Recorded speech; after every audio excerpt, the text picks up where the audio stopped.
ಕೇಂದ್ರ ಗೃಹ ಸಚಿವ ಅಮಿತ್ ಶಾ ಅಧ್ಯಕ್ಷತೆಯಲ್ಲಿ ನಡೆದ ಉನ್ನತ ಮಟ್ಟದ ಸಭೆ ರಾಷ್ಟ್ರೀಯ ವಿಪತ್ತು ಸ್ಪಂದನಾ ನಿಧಿ ಎನ್ಡಿಆರ್ಎಫ್ ಅಡಿಯಲ್ಲಿ 2021 ಸಾಲಿನ ಪ್ರವಾಹ, ಭೂಕುಸಿತ ಮತ್ತು ಚಂಡಮಾರುತದಿಂದ ಬಾಧಿತವಾಗಿರುವ 6 ರಾಜ್ಯಗಳಿಗೆ ಹೆಚ್ಚುವರಿಯಾಗಿ 3,063.21 ಕೋಟಿ ರೂಪಾಯಿಗಳ ಕೇಂದ್ರೀಯ ನೆರವನ್ನು ಅನುಮೋದಿಸಿದೆ. ಈ ಹೆಚ್ಚುವರಿ ಪರಿಹಾರದಲ್ಲಿ 2021 ಸಾಲಿನ ಮುಂಗಾರು ಋತುವಿನಲ್ಲಿ ಪ್ರವಾಹ ಮತ್ತು ಭೂಕುಸಿತದಿಂದ ಬಾಧಿತವಾದ ಕರ್ನಾಟಕಕ್ಕೆ 504.06 ಕೋಟಿ ರೂಪಾಯಿ ಲಭಿಸಿದೆ.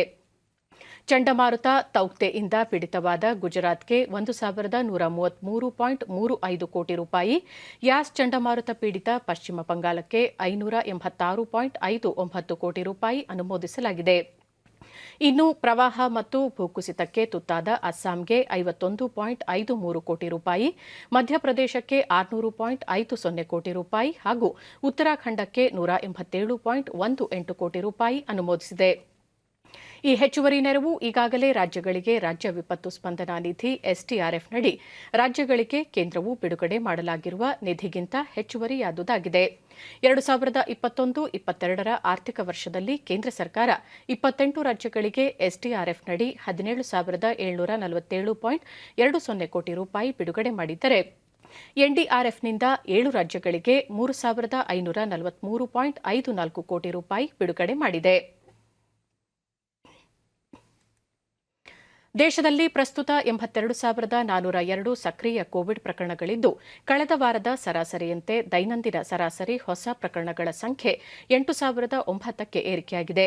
ಪ್ರಕರಣಗಳ ಪಾಸಿಟಿವಿಟಿ ದರ 0.92% ಎಂದು ಆರೋಗ್ಯ ಮತ್ತು ಕುಟುಂಬ ಕಲ್ಯಾಣ ಸಚಿವಾಲಯದ ಜಂಟಿ ಕಾರ್ಯದರ್ಶಿ ಲವ್ ಅಗರ್ವಾಲ್ ತಿಳಿಸಿದ್ದಾರೆ. ದೇಶದ ಕೋವಿಡ್ ಸ್ಥಿತಿಯ ಕುರಿತಂತೆ ವಿವರ ನೀಡಿದ ಅವರು, ಗಣನೀಯವಾಗಿ ತಗ್ಗುತ್ತಿದ್ದ ಕೋವಿಡ್ ಪ್ರಕರಣಗಳ ಸಂಖ್ಯೆ ಮತ್ತೆ ದೇಶದಲ್ಲಿ ಕಳೆದ ವಾರ 10,000 ಪ್ರಕರಣ ದಾಟಿದ್ದು, ಸೋಂಕು ತಡೆಗೆ ಜಾಗರೂಕತೆ ಅತ್ಯಗತ್ಯವಾಗಿದೆ ಎಂದು ತಿಳಿಸಿದರು. ಕೇರಳದಲ್ಲಿ ಸಕ್ರಿಯ ಪ್ರಕರಣಗಳ ಸಂಖ್ಯೆ 21,145 ಆಗಿದ್ದರೆ, ಮಹಾರಾಷ್ಟದಲ್ಲಿ ಈ ಸಂಖ್ಯೆ 17,571ಕ್ಕೆ ತಲುಪಿದೆ. ಕರ್ನಾಟಕ 7,800 ಸಕ್ರಿಯ ಪ್ರಕರಣಗಳೊಂದಿಗೆ ದೇಶದಲ್ಲಿ 3ನೇ ಸ್ಥಾನದಲ್ಲಿದೆ ಎಂದು ತಿಳಿಸಿದರು. ವಾರದಲ್ಲಿ ಪಾಸಿಟಿವಿಟಿ ದರ ಹೆಚ್ಚಳವಾಗುತ್ತಿರುವ ಆಧಾರದಲ್ಲಿ ಮಹಾರಾಷ್ಟ್ರ, ಪಶ್ಚಿಮ ಬಂಗಾಳ, ತಮಿಳುನಾಡು, ದೆಹಲಿ, ಕರ್ನಾಟಕ, ಗುಜರಾತ್ ಕಾಳಜಿಯ ರಾಜ್ಯಗಳಾಗಿವೆ ಎಂದು ಲವ್ ಅಗರ್ವಾಲ್ ತಿಳಿಸಿದರು. ಜಾಗತಿಕವಾಗಿ ಹಲವು ರಾಷ್ಟ್ರಗಳಲ್ಲಿ ಕೋವಿಡ್ ಪ್ರಕರಣಗಳ ಸಂಖ್ಯೆ ದೈನಂದಿನ ಆಧಾರದಲ್ಲಿ ಹೆಚ್ಚಳವಾಗುತ್ತಿರುವುದು ಕಳವಳದ ವಿಚಾರವಾಗಿದೆ ಎಂದು ತಿಳಿಸಿದರು. ವಿಶ್ವದಲ್ಲಿ ಪ್ರಸ್ತುತ ಇರುವ ಕೋವಿಡ್ ಪ್ರಕರಣಗಳ ಪೈಕಿ 58% 4 ದೇಶಗಳಲ್ಲಿ ವರದಿಯಾಗುತ್ತಿದೆ. ಅಮೆರಿಕ, ಯುಕೆ, ಫ್ರಾನ್ಸ್ ಮತ್ತು ಸ್ಪೇನ್ನಲ್ಲಿ ಪ್ರಕರಣಗಳ ಸಂಖ್ಯೆ ಹೆಚ್ಚಳವಾಗಿದೆ ಎಂದು ಆತಂಕ ವ್ಯಕ್ತಪಡಿಸಿದರು. ಈ ಸನ್ನಿವೇಶದಲ್ಲಿ ಪರೀಕ್ಷೆ, ಪತ್ತೆ, ಚಿಕಿತ್ಸೆ ಮತ್ತು ಲಸಿಕೆ ಅತ್ಯಗತ್ಯವಾಗಿದೆ. ಇದರ ಜೊತೆಗೆ ಎಲ್ಲರೂ ಕೋವಿಡ್ ಸೂಕ್ತ ನಡವಳಿಕೆಯನ್ನು ತಪ್ಪದೇ ಪಾಲಿಸಿದರೆ ಸೋಂಕು ಪ್ರಸರಣ ತಡೆಯಬಹುದು ಎಂದು ತಿಳಿಸಿದರು.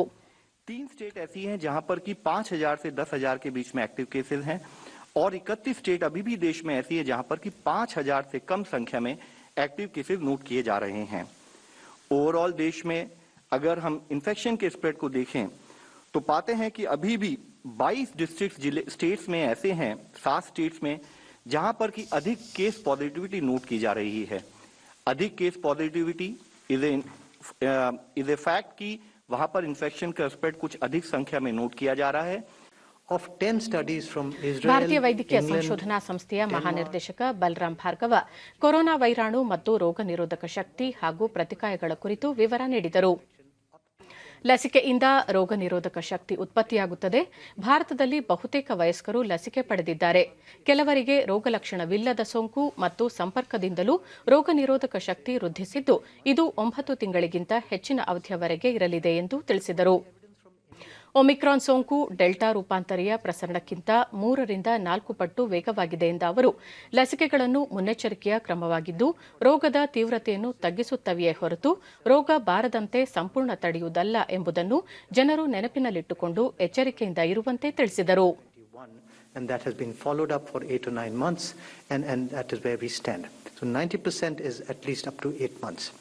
So far, the deaths are stable. ನೀತಿ ಆಯೋಗದ ಸದಸ್ಯ ಡಾಕ್ಟರ್ ವಿಕೆ ಪಾಲ್, ಕೊರೋನಾ ಸೋಂಕು ಪ್ರಕರಣಗಳು ಏರಿಕೆಯಾಗುತ್ತಿದ್ದು, ಹಲವು ರಾಜ್ಯಗಳಲ್ಲಿ ಪ್ರಕರಣಗಳ ಸಂಖ್ಯೆ ದುಪ್ಪಟ್ಟಾಗುತ್ತಿದೆ. ಈ ಹಿನ್ನೆಲೆಯಲ್ಲಿ ಮಾಸ್ಕ್ ಧರಿಸುವುದು ಕಡ್ಡಾಯವಾಗಬೇಕು ಎಂದು ತಿಳಿಸಿದರು. As the scenario emerges, we believe What we are witnessing could be part of the global rise in cases pushed by the Omicron virus in the world. We believe, and we are updating you on the available information, which takes a little extra time for us to recognize and identify the